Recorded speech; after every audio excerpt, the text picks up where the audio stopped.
DCGB! Ano nasa? Iskaramusa na sa DCGB! Escaramuza, istorya sa kakanan, mano-mano sana, Marina, intra na sa Escaramuza.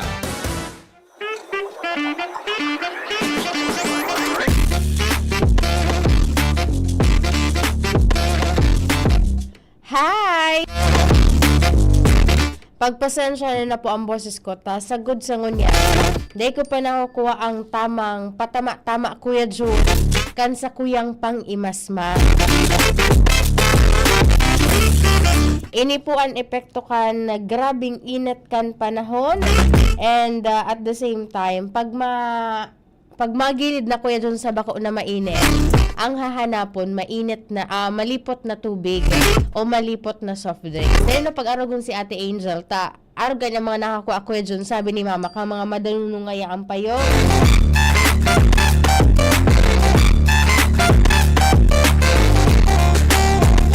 Halata, may narorong send subarkada ko. Sisa doon tig-text ka ni Kuya June. Screenshot ko, isend ko sa imo. Maray na pagkauto po sa gabos na nakaantabay sa indang mga harong. Kumusta po tabi ka mo? Kumusta ang pag-obserbar, pag-celebrar tapo kan Semana Santa? Sana po tabi nakapag-simba ka mo sa dakol na mga activities kan mga simbahan taligdi sa tuyang palibot. Maray na pagkauto kay Sir Andy Marbella kan Task Force Kayusan at Kalinisan. Sabi na, maray na pagkauto. Maray na pagkauto man po sa imo, Sir Andy. Nahiling mo na Kuya John sa pigsan ko sa imo. Sisay do ini, tighapot ko. Sir, sa po tabi niya ko ini. Pag sinabing sir, ibig sabihin Kuya John, uniform personal iyan. Maray na pagkauto sa imo Ma'am Cheat Ate dyan sa Barangay Istanza, Legazpi City. Bago ko po palang malingawan, bad po manakamid bid kay Marco Marceliana.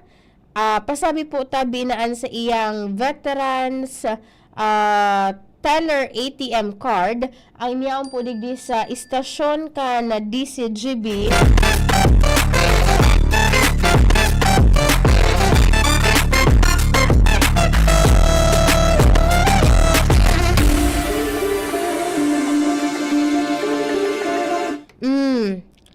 Alat daw, i-forward ko sa imo Kuya John ining latest na reply sa kuya kan sa kuyang amigo.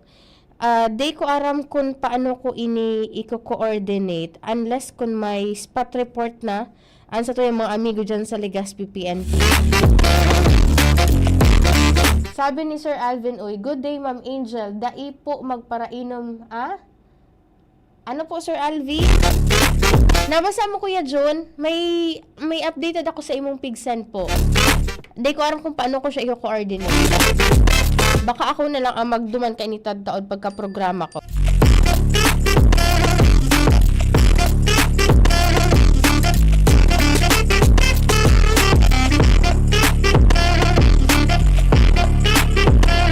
Alata, apudan ko ining sa tuyang amigo dyan sa Legazpi City Police Station. I-try tang makakuanin informasyon manungod po dyan sa bintahin man talaga pag narorong send kan mga text messages. Hello sir, maray na pagkahapon on air ako unan sa programa. Pwede mo pong matawan kami ki information digdi sa narong send mo. Bintahin talaga sir pag narorong send.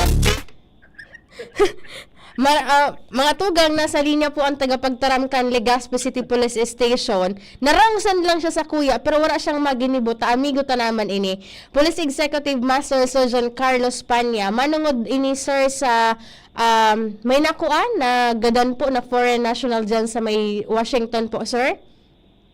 Yes, good afternoon sa tayo mo tabi, Igil, and maray na paghapon sa paradangog niyo po. Sir, pakitawan kami sir key information regarding po digdi sir sa foreign national dyan po sa may Partikan, Washington. Ay po, bali, may nag-report po kayo sa Ngoyan na ikuang allegation na may gadang pong sa sarong apartment diyan po sa may Barangay 16 Kawit, East Washington Drive, Legazpi, particularmente po sa Purok 7, University Homes, 3rd Street. So, duman sa po yung mga investigador. So, na-confirm po na igulitang foreign national. Actually, dual citizen po siya Israeli tapos Australian. So, 39 years old po siya.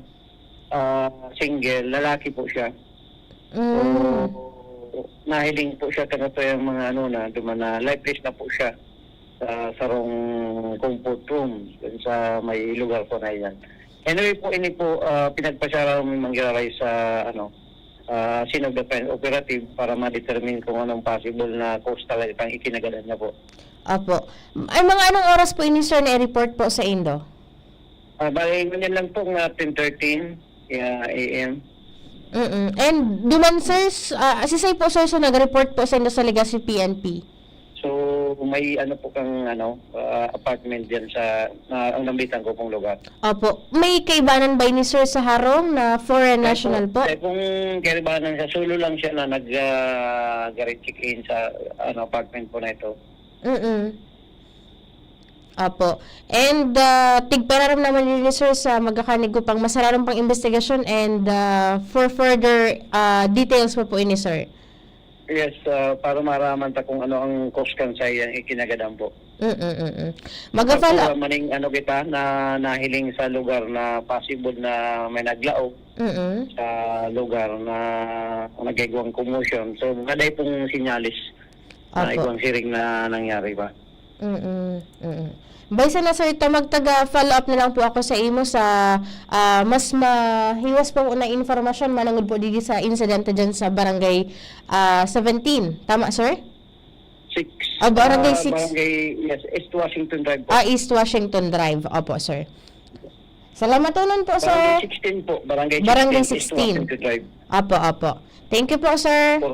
Purok City, University Homes. Opo. Salamat po, sir. Okay, thank you. Welcome. Apo. So, yan mga tugang, si Police Executive Master Sergeant Carlos Panya. Amakan mo, Kuya Jun. Day ko na pwedeng, flash report, exclusive. Ano po digdi, yan talaga sabi ni BP Henry na may pakinabang ka man niya pag nasa luwas ka.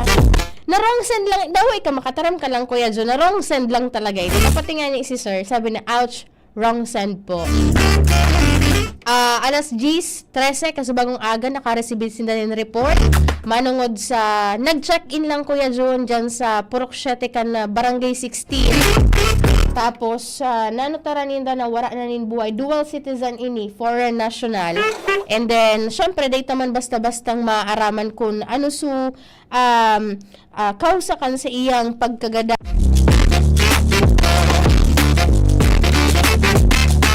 Dahil ipapalarong paman po ito sa test kan mga nagresponding mga personnel from SOC. Baysa na po, ipa-follow up ko yan kay Sir Panya, ang tagapagtarampo kan Legazpi PNP sa nga masunod na oras. Ano ingumahon ko na naman Kuya John, makakuha ko kipicture. Tapos sabi ba ni Sir Panya, nakuha itong body, lifeless body na ka itong foreign national. Sa laog po kunin sarong comfort room.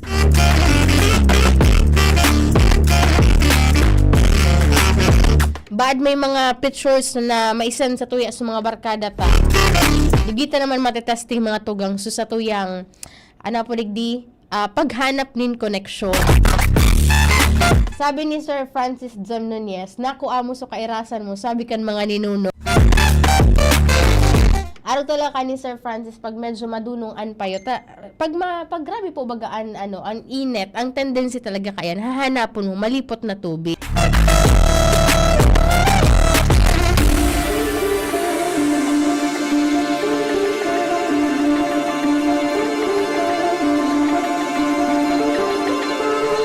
Maray na pagkauto kay Ma'am Tet Aldana Hakko. Nahiling ko ni si Ma'am Tet kansarong banggi na nga ni Ma'am Tet Nagkato parang kami dyan sa sarong kaunan sa palibot. Day ko nataramon Ma'am Tet kung sa lugar ito. Nagpaplano na naman sa kuyang amiga na na magbugtak kisaro pang branch kan Ravak dyan sa Primer Distrito kan Albay. Nasusupog ko ta ako tiinuhon si Ma'am Tet. Kaso baka niya ako, pag nainutan ako kaning mahili, baka niya ako taraman ako, isnab niya ako ko. Kaya, daw, busy siya duman mag-explain, magkwenta kung anong mga building expenses ang gigibuhon duman. Rinani ko si Ma'am Tet. Kaibanan niya si hubby niya, tapos si engineer, tapos siya pa dito sa rong kaibanan niya. Basta ang pigbaplano ninda, sa pong branch dyan sa 1st District kan Albay. Nakasiwik pati si Ma'am Tet. Dahil niya pagguhuna, so amiga niya, mahihiling siya duman. Maray na pagkauto kay Kuya Nems Flora dyan po sa Barangay Sagpon, Candaraga, Albay. Sabi ni Sir Alvin Uy, day da po ako magparainom kimalipot, lalo na kong soft drinks. Day ko kaya, Kuya Alvin, ako ko sa patama-tama, kung ano duman ang sa kuyang kinaon na dapat naiimas sa kuya ni Mama.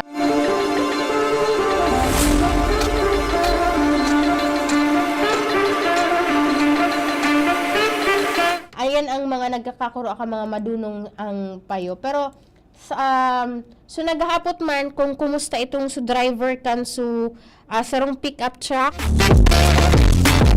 na nag-dive duman sa may parte kan Forest Lake dyan sa Taysan, Legazpi City. Nasa marhay man dapo ang kondisyon ka itong driver. Nakahuron ko su mga nagresponding taga BFA. Tapos, may information man kay Sir Gary Santander. Ano pa palan ito? Alas 11:20 kan Sabado. Matanga na eh. Nasa kasaributan ang gabos para sa Sabado de Gloria. Self-incurred incident ito. May awang duman, may space dumabaga sa may parte kan Forest Lake. Kaya wala man kina-damage na itong barrier po duman. And mismong driver kan itong bihikulong ito ang nagsayuma naman po na magpadala siya sa ospital, and at the same time day naman siya nagpa-blatter sa PNP.